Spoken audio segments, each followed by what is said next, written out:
Pinatatanggalan ni Acting Davao City Mayor Basti Duterte ng lisensya sa pagkaabogado sina Justice Secretary Boying Rimulya at Defense Secretary Guibo Teodoro sa Korte Suprema.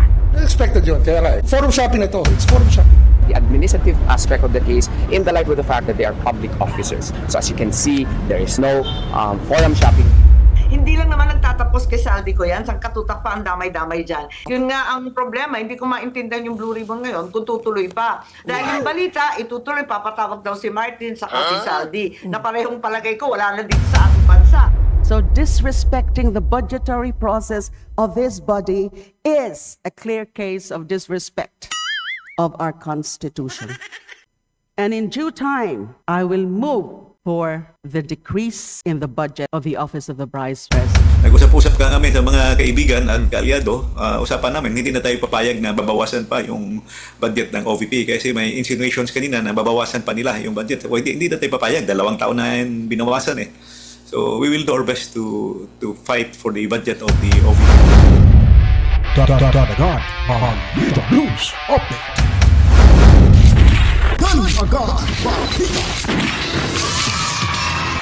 Alright, welcome back mga kabayan. Nagbabalik ko tayo dito sa ating munting bahay. Danagan Balita Reaction Video News Update. Samot-sari mo impormasyon na komprehensibong balitaan ang ating ilalahad ngayon mga kabaitan dito ho sa ating munting bahay. Kaya kung bago pa lang ho kayo dito sa ating munting bahay, sa mga bagong salta, huwag kalimutan po, isubscribe nyo na ho ito mga kabalitaan at pindutin ang notification bell. And then para ho, mas makakatulong ho tayo para malaman ng karamihan kung ano pa magaganapan sa ating lipunan, i-share nyo po ang video ito. At huwag kalimutan, paliguan na maraming likes, buhusan na maraming komento, reaksyon, opinion at suhestyon. Sa mga oras nito mga kabitan ay pag-uusapan ho natin itong pagsampaho ng disbarment case ni Mayor Basti Duterte kina Rimulya at Teodoro at iba pang mga kasamahan nito mga kabitan. Pag-uusapan natin yan at lalo na po ito ngayong kumakalat sa social media. Ewan ko kung matagal na ho ito pero ngayon ko lang po ito nasilip mga kabitan na kumpirmado ho. At ito po pinangalanan naman ho ni Juma Sison nung ito'y buhay pa na yung anak bayan ay kasapi ho ng New People's Army mga kabalitaan. Panoorin ho natin yung kanilang ginagawang parang ritual yata to at kasama dito ang ilang mga kabataan lalo na po may isang babaeng mabitbit ho ang Armalite rifle at parang isa lang yata yung nakikita ho natin dito. Malay ho natin sa likuran ho na nagkukuha ho ng video dito baka may mga armasong bitbit mga kabalitaan. Helicopter pagpadulong dere. Ano daw? Ay na. Unang power bank manggod. Sige, syakaran. Syakaran na. Syakaran. Iyara. Okay, mga kauban, ugatong saksihan ang pasundayag sa anak bayan. Ugato silang tagaan o palakpak mga kauban. Anak bayan! Ngayon po yung sigaw ho nila mga kabalitaan ho dito ha. So red flag na ho to. Ewan ko ba lang kung anong masasabi ho sa mga militar ho natin na nasa gobyerno rin mga kabalitaan. Kung ito po ho ba ay kanilang sisilipin at iimbestigahan ho itong anak bayan na namamayagpag pa rin ho mga kabalitaan na namumuhay ho ng malaya pa rin mga kabalitaan. At dito tayo lilipat mga kabalitaan kay Mayor Basti Duterte. Panoorin ho natin yung report mula ho sa DZAR 1026 News mga kabaitaan kung saan disbarment case laban ho kay Rimulya at Teodoro iba pa mga kabalitaan. Pinatatanggalan ni Acting Davao City Mayor Basti Duterte ng lisensya sa pagkaabogado sina Justice Secretary Boying Rimulya at Defense Secretary Guibo Teodoro sa Korte Suprema. Ito'y kasunod ng pagkaresto at pagpapadala sa kanyang ama sa International Criminal Court sa The Hague, Netherlands. Matapos na nangyari ang pagkaresto noong Marso ng kasalukuyang taon sa kabila ng pagtutol umano ng dating Pangulo dahil sa kawalan ng balidong warrant of arrest at due process. Damay din sa disbarment complaints sina DOJ Undersecretary Nicolas Felix T. at Prosecutor General Anthony Fadoglion. Ayon sa abogado, nilabag umano ng mga respondent ang Code of Professional Responsibility and Accountability. But this is related with the kidnapping as well as expulsion of former President Rodrigo Roa Duterte towards The Hague, Netherlands. So in the light of the fact that the family has decided to file a disbarment complaint against These lawyers who happen to be high officials of the land, Acting Mayor Sebastian Z. Duterte decided to file it himself in behalf of the family. Samantala, may pending application si Rimulya sa Judicial and Bar Council para sa ombudsman bid. Hindi maiwasan ng ilan na questionin ang timing ng reklamo, pero gate ng abogado ni Baste, karapatan nila magsampa ng kaso anumang oras. The option to file it as to when depends on the complainant. As you can see under Article 90 of the Revised Penal Code, prescription of crimes up to 20 years for grave offenses. So within the 20-year period, it's up for the complainant as to when to file it, because complainants may have different reactions, the psychological aspect, physical aspect, financial reasons likewise may come into play as to why they would delay the filing. But since they have already filed, then they have exercised that option. Sa panig ni Rimulya, hindi na raw niya ikinagulat ang pagkahaan ng disbarment ni Baste, pero para sa kanya, forum shopping ito dahil meron ng naunang reklamo na inihain ng kampo ni Duterte. Expected yun, kaya nga. He filed in the Supreme Court already before. Forum shopping na to. It's forum shopping. Pero hirit naman ni Atty. Torion. Forum shopping. The identity of causes of action is different. This is for the disbarment of the license of as a lawyer, whereas what we filed in the ombudsman would be the criminal aspects of the case as well as the administrative aspect of the case in the light of the fact that they are public officers. So as you can see, there is no forum shopping. Para sa Diyos at Pilipinas Kumahal, Mark Gonzalez. Nakakatakot ito mga kabaita, no? Talagang matatamaan ho dito. Ito ngang pag-deny ho sa perma ng isang abogado na nagpapanotaryo mga kabitaan, itong si yung Master Sergeant, retired Master Sergeant Orly Gutesa, na kung saan po mga kabalitaan ay maaari ho daw itong madisbar. Matatanggalan ng lisensya yung act ho ng isang abogadang nag-deny o dininay itong signature niya mga kabaitan sa sworn statement or affidavit mga kabaitan ito ni retired Master Sergeant Orly Gutesa mga kabaitan. Ito pa kaya nakitang-kita ho na talagang binabypass nila yung ating saligang batas. Para bagang sinasabi ho nila na wala ho silang tiwala sa ating justice system dahil sila po ay umahanap ng kakampi at kinidnap po nila si Tatay Digong Duterte na hindi ho sinusunod yung tinatawag na tamang proseso or due process mga kabalitaan. Na bumiyahe ho itong si Tatay Digong na walang dalahong mga kaukulang dokumento. Even passport mga kabaitan, wala ho. Hindi dinadaan ho sa ating local courts na para man lang na ito ay mabuko nila o kumbaga magkaroon ho ng record mga kabaitan at para mapahintulutan ho ito sa ating mga local courts mga kabaitan. Ang problema, hindi ho nila yan magawa-gawa dahil hindi ho papayag yung local courts natin dahil wala hong jurisdiction ang International Criminal Court. Ang ginagawa ho nila mga kapitan, pinagtutulungan ho nila, malamang may pera hong kaakibat sa mga taong tumulong ho dito mga kapitan para ho magtagumpay ho sila may sa katuparan yung kanilang binabalak na kidnapin at ipapakulong dyan sa The Hague, Netherlands si Tatay Digong Duterte mga kabalitan. Ito, may chance hong madisbar dahil nga po sila ay abogado. Alam naman sana nila ito ng batas, parang naging mangmangho sila sa kanilang sariling pinag-aralang batas mga kabitaan dito ho sa ating bansa. At ito po, no? Sinasabi ho dito mga kabitaan ni Senator Amy Marcos na wala na ho malamang sa bansa itong si Tambuaya. Baka nag-meet up na ho sila dyan mga kabitaan sa lugar kung saan nagtatago ngayon itong si Saldico Dracula mga kabitaan. Kasi ito ay talagang sino bang hindi tatakas mga kabitaan. Sila po ay inimbitahan na po para sa investigasyon. Ang tanong ho dyan mga kabitan, kung itutuloy po ba ang investigasyon dito ni Panfilo Lacson?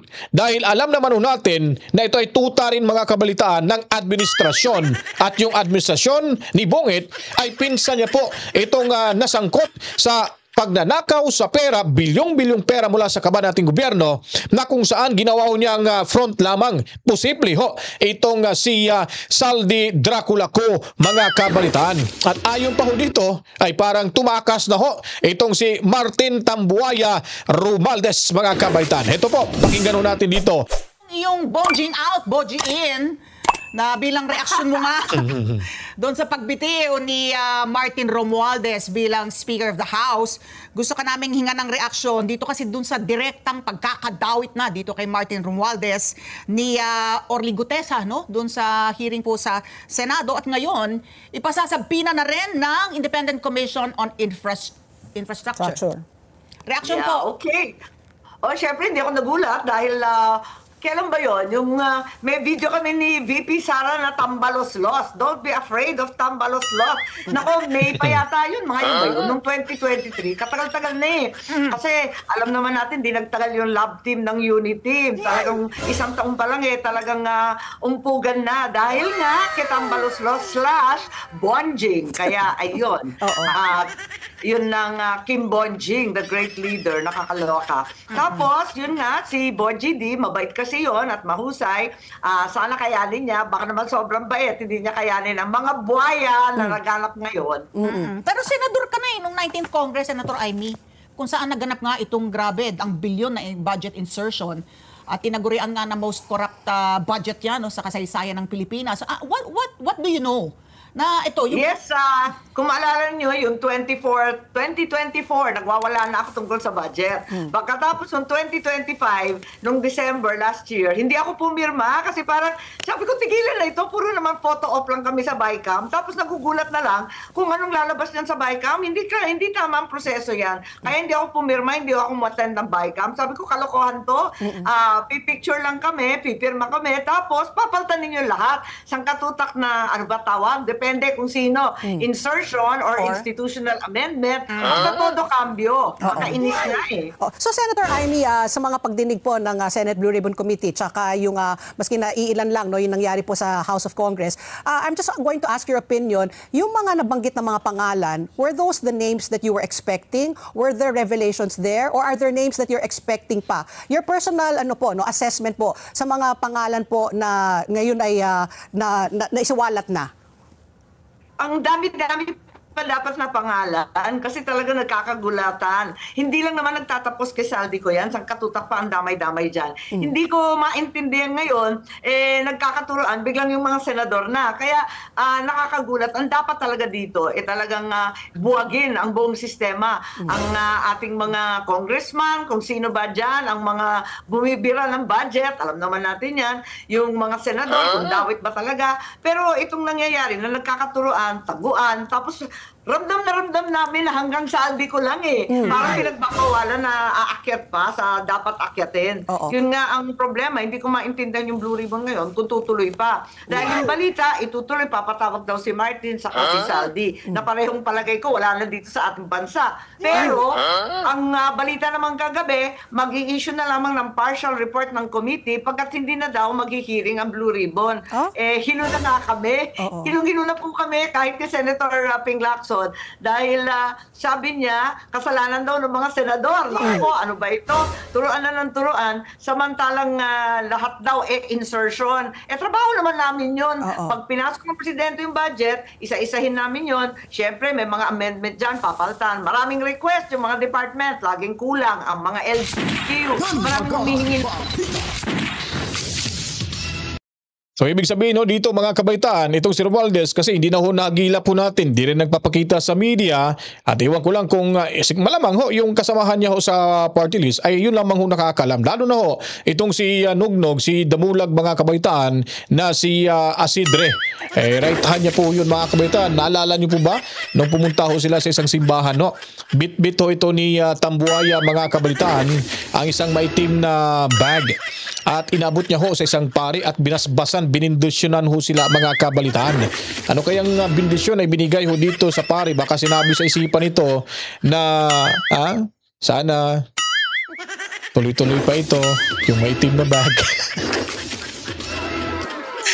Kala mo pera niya talaga mga kabaitaan, kasi sabi ng mga netizens ay pera yung laman ng bag na ibinigay ni Tambuaya at ni Nugnog Damulag Asidre mga kabitaan nung nagkaroon ho ng mass. Ewan ko kung di ko lang alam mga kabitaan kung saan ho yung simbahan na iyon mga kabitaan. So, ang sinasabi dito ni Amy Marcos na hindi niya na alam baka daw nasa ibang bansa ay malamang tatakas na ho yun. Mangyayari lang po yan na uuwi ng bansa kung nasa ibang bansa na ho itong dalawang mga hustler mga kabaitaan. Kung mangyayari na hindi ho mga kabaitaan matutuloy na ang susunod na pagdinig ng Blue Ribbon Committee mga kabaitaan. Dahil alam naman ho natin na itong si Panfilo Lacson ay tutaho ng administrasyon. Siyempre, kampihan ho yan sila mga kabaitaan. Huling-huli na po sila sa kanilang diskarte. Kuno, nag-privilege speech dahil aalamin at talagang binibisto ho yung nakawan ng proyekto ho dyan sa Bulacan at yung project ho ng DPWH. Nung nakaupo na ho, nung inagaw niya na ho mga kabitaan yung pwesto ng Blue Ribbon Committee na si Senador Marcoleta ay nag-iba na ho yung landas ng investigasyon. So kaduda-duda ho mga kabalitaan, ito po ay kasama ho sa laro ho ito ng administrasyon. Mantakin nyo po, ilang araw lang po itong si Mayor Magalong na miyembro ho ng ICI umalis at kagabi ho kumanta. Dahil nga po sa mga pangyayaring hindi maganda at hindi kayaya, grabe, very corrupt daw at hindi daw transparent mga kabalitaan ang pag-imbestiga ng ICI mga kabalitaan. Yun po ang nakakatakot. Hindi nga daw sa hindi pinaalam sa kanya na meron palang gaganaping press conference mga kabalitaan. So nakaka-insulto at ito naman ho si Au Castro, kahit ano-ano na lang yung pinagsasabi ho nila mga kabalitaan, na kuno kay siya may proyekto ang Diskaya sa Baguio City ng isang yung basta may court yata yun doon mga sinasabi. Parang sinasabi niya rin na kurap pala itong si Mayor Magalong dahil daw conflict of interest kuno mga kabalitaan. Kaya pakabangan ho natin kung talagang tumakas na ba itong si Tambaloslos. Malamang ho sa sobrang bigat ho ng kasong kanyang kakaharapin at ito po ay nauna na rin ditong tumakas, nagtatago na ho si Saldi Dracula ko, ay malamang ito'y kasama ho sa kanilang itinerary ngayon mga kabaitan. Magbabakasyon muna. Magbabakasyon muna sila sa malayong lugar na hindi ho sila mahagilap ho ng lente ng kamera mga kabalitaan. At ito naman po si Laila de Lima mga kabalitaan, umeepal na naman ho ito. Siya po ay nagbigay ng speech na kung saan po ay kanya hong babawasan ang budget ng Office of the Vice President. Hindi na ho tayo nakakita nito na nakakatulong ho sa bansa ho natin. Puro kaguluhan lang yung bit-bit ho nitong matandang ulupong na ito na si Bilibid Queen mga kabalitaan, Laila de Lima. So ayon pa niya, dito po, babawasan niya daw yung budget dahil di na daw nire-respeto at hindi nagpapakita ang sinuman sa mga staff at lalo na ni itong si VP Sara mula sa Office of the Vice President. There is no one present from the Office of the President right now in today's, Office of the Vice President right now in these proceedings. Affirmative, Mr. Speaker. Second question. This is the third time. This is the third setting for the budget deliberations or interpellation for the budget of the Office of the Vice President. Is that correct? That is correct, Mr. Speaker. Does the committee have the intention to respond to this letter dated September 30, 2025? The last letter flashed on the screen about the two conditions, supposed conditions, being demanded by the Vice President about her appearance before this body. Number one condition is requiring the presence of the President himself in the deliberations or interpellations for the budget of the Office of the President. And number two, requiring the lifting of the Immigration Lookout Bulletin for 7 officials of the Office of the Vice President from the list of the Department of Justice. Does the committee have the intention to respond to this letter of the Vice President? Mr. Speaker, the committee will no longer respond to this letter, being the last day today. And I think that should be the right action on the part of the committee. Let me say for the record, Sa kanila po mga kabaitaan, bago po kayo magpapatuloy sa panonood, paalala lamang ho ito. Baka po kasi nakaligtaan nyo pong mag-subscribe, subscribe na po kayo para po kayong lahat lagi updated sa mga ganapan mula ho sa mundo ng social media. I-like at i-share nyo na rin po ito, kabalitaan. At least respect the Constitution of the Republic of the Philippines. The whole budget process is something that is being directed and recognized by the Constitution itself. So disrespecting the budgetary process of this body is a clear case of disrespect of our Constitution. Who is she to continuously disrespect or show disrespect to this body as an institution and to the Constitution? If she can afford to be showing herself up to the Senate, including...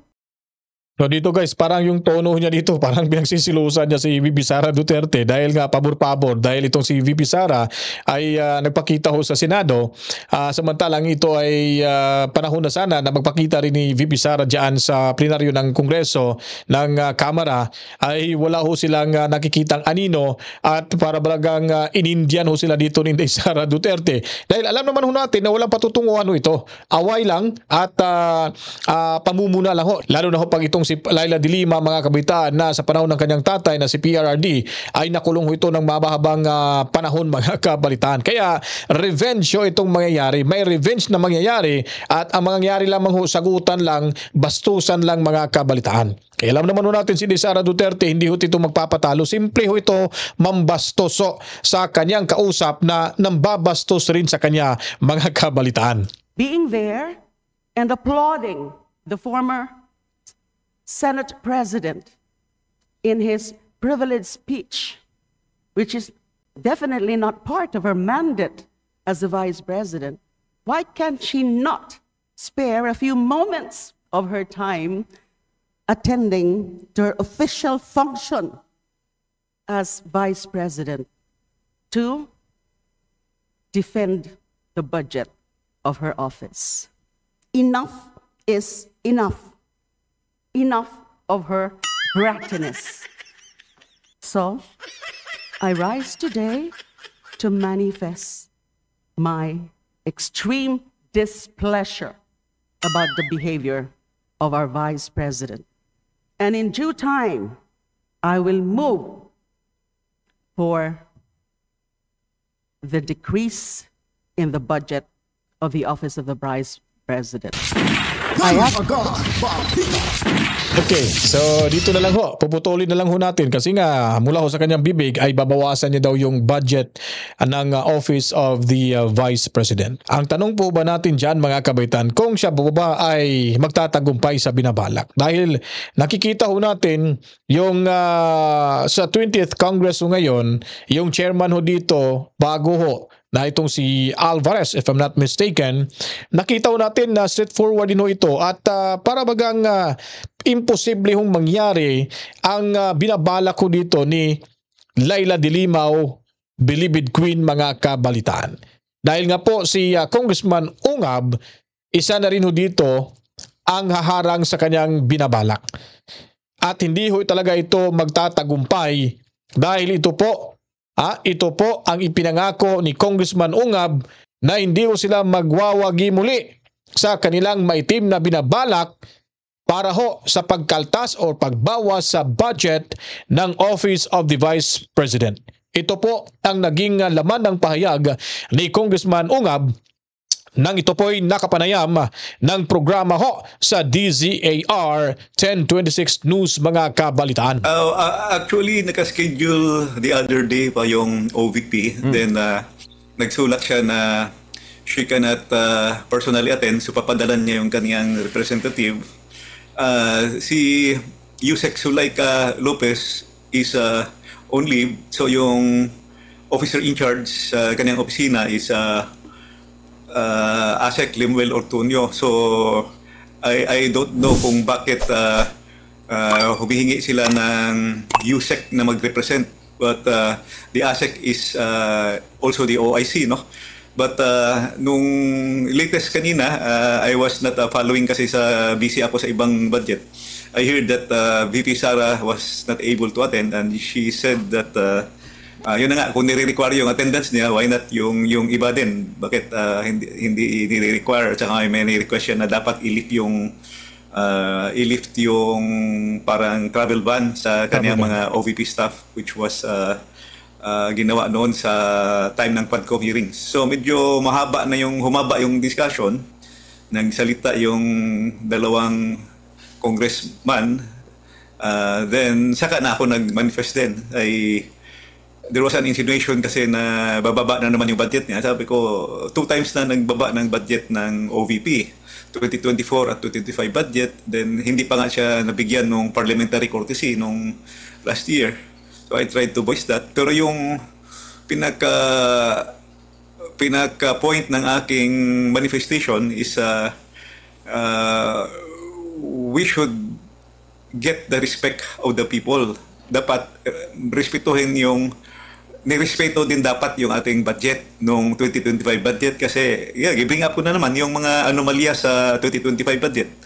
Yung automatic appropriations ginalaw, yung program appropriations ginalaw, yung unprogram appropriations ginalaw, pati foreign assisted project. Sabi ko na naman ulit, yung 2025 budget is the most corrupt budget. So just to bring the attention of everybody that our budget process here is questionable, and I appealed. I tried to challenge the new appropriations chairman na sana kung ano yung nangyari sa 2025 dapat hindi na yun mangyari ulit dito sa 2026, which she assured naman na gagawan nila ng paraan na magiging professional yung paggagawa ng 2026 budget. Magkano bang hinihingi Kong ni VP Sara for 2026 at magkano ba yung ha-afford? Plano ngayon na ipapasa under the House GAB for 2026? Well, I think it will be leadership call already kasi manifestations lang naman kami kanina, wala namang motions. If ever there will be motions to consider, doon na yun pagdating sa period of amendments. So, mostly kanina, ano lang yun, manifestation na kung anong gustong gagawin. So, yung mga arguments dito at pagdepensa, like me, I am going to really defend the budget of VP Sara. Although ang naka-assign talaga mag-depend is Congressman Pipito Alvarez, no, na kaibigan din natin na taga Palawan. He is assigned to defend it. Pero ako, tutulong din ako mag-defend pagdating sa period of amendments. Nag-usap-usap kami sa mga kaibigan at kaalyado.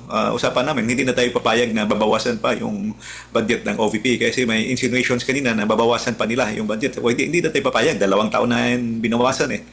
So we will do our best to fight for the budget of the OVP. Itong tanong ko, Kong, medyo personal. Alright, so yun po mga kabaitaan. At least magpapasalamat po tayo dito kay Kong Ungab at Alvarez na sila po ay handa palang dinipensahan o itong budget ng Office of the Vice President. At itong si Laila Dilimaw mga kabaitaan, talagang abot kilay naman hong galit at inis nito. Dahil nga po itong si Kong Alvarez, siya po yung talagang magdidepensa. At sabi dito ni Kong Ungab na andyan din siya, handa rin siyang tumulong para depensahan ang Office of the Vice President, yung budget nito na hindi na sila papayag mga kabaitaan na kaltasan o di kaya babawasan pa na nangyari ng pambabawas dito 2024 at 2025 budget mga kabalitaan. Kaya nga po, medyo ang takbo ngayon ng Kamara ay nakikita na natin na meron na pagbabago sa liderato nitong si Speaker D mga kabalitaan. At ayon pa dito ni Ungab mga kabalitaan na kaya medyo maganda na yung takbo ng ating ng Kamara o yung dyan sa kanila dahil nga po ang leader ngayon bilang Speaker of the House, itong si D mga kabalitaan, hindi nangangambisyon na tatakbo sa mataas na posisyon. Di gaya daw dito ni Tambuaya Romualdez mga kabalitaan na napaka-ambisyoso, ilusyonado, kaya nagdudulot ito ng malaking problema, gulo sa kanila dyan at hanggang sa buong bansa ay nagkaletse-letse na dahil nakikita na ng karamihan na dumami ang mga buhaya sa Kamara at harap-harapang ninanakaw ang pera ni Juan mula sa kaban ng ating gobyerno. Kaya mga kabalitaan, kung nagustuhan niyo po itong ating video presentation, gaya nito, magtulungan tayo sa pagpapalaganap ng mga impormasyon gaya nito bilang awareness sa ating mga ilan pang mga kabayan na medyo may kakulangan pa po sa mga impormasyon kung ano po ang mga nangyayari kaganapan sa ating lipunan. At paliguan ng maraming likes, buhusan ng maraming komento, reaksyon, opinion, suhestyon. At of course mga kabalitaan, subscribe na rin kayo at pindutin ang notification bell. Maraming salamat sa mga bagong subscribers at sa mga patuloy pang sumusuporta. Lagi nakatambay dito sa ating munting bahay. Araw-araw tayong maglalahad ng mga impormasyon, balitaan, komprehensibo na nakala po natin sa loob ng 24 oras mula sa mundo ng social media. Ako may magpapaalam na maraming salamat. To God be the glory. Mama Chip Chip. Peace out.